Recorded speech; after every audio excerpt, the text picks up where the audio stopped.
Hello बच्चों, आइए प्रश्न को देखते हैं। a प्लस आयोटा b के रूप में लिखिए। यहाँ पे एक समिश्र संख्याओं का गुणन दे रखा है 5 आयोटा और इसकी गुणा में है -3/5 आयोटा। प्रश्न को हल करने से पहले इसके मुख्य अवधारणा के बारे में चर्चा कर लेते हैं। मुख्य अवधारणा, तो देखिए मुख्य अवधारणा में हम लोग जानते हैं कि अगर मैं आयोटा को आयोटा से गुणा करूंगा तो ये बन जाएगा आयोटा की घात 2, जिसका मान होता है -1, क्योंकि हम लोग जानते हैं आयोटा का मान होता है वर्गमूल में माइनस में 1। ये जिस संख्या के साथ गुणा में हो जाए वो संख्या बन जाती है काल्पनिक। तो यहाँ पे इस सवाल में करना क्या है, हमें a प्लस आयोटा b के रूप में बदलना है।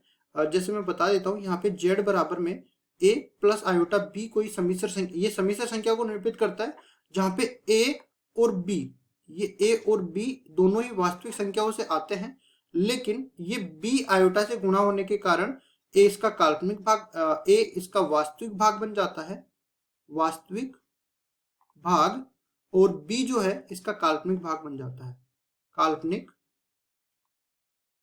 भाग। ठीक है, अब देखिए सॉरी, आयोटा बी इसका काल्पनिक भाग बनता है। इसके बाद हम लोग आगे बढ़ते हैं।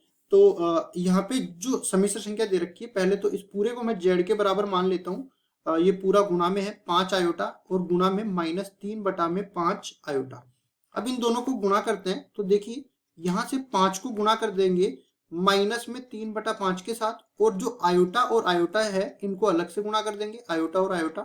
तो जो कट रहा है उसको तो काट देते हैं। तो देखिए 5 से ये 5 कट गया और z बराबर में यहाँ पे रह गया -3, और आयोटा गुणा आयोटा, ये आयोटा की घात हो गया 2। फिर हम लोग देखो यहाँ पे लिखते हैं आयोटा की घात 2 -1 के बराबर हमने किया है, तो कुल मिला के -3 तो पहले से था और इसके गुणा में आ जाएगा -1, माइनस माइनस गुणा होके प्लस बन जाएगा और z का मान अपने पास 3 के बराबर आ जाएगा। अब देखिए इसको हमने a प्लस आयोटा b के रूप में लिखना है, तो हम लोग यहाँ पे देख सकते हैं कि इसमें केवल वास्तविक भाग है, तो इसका काल्पनिक भाग हम लोग 0 बना के लिख सकते हैं, मतलब 3 प्लस आयोटा 0। इस तरह से हम लोग इसको परिभाषित कर सकते हैं। तो a प्लस आयोटा b के रूप में हमें लिखना था, जो कि बराबर हो गया 3 प्लस आयोटा 0 के रूप में। यहाँ पे अगर मैं तुलना भी करना चाहूँ तो इसको बराबर कर सकता हूँ a प्लस आयोटा b के बराबर, और यहाँ से मैं कह सकता हूँ कि a का मान तो 3 हो जाएगा और b का मान 0 हो जाएगा।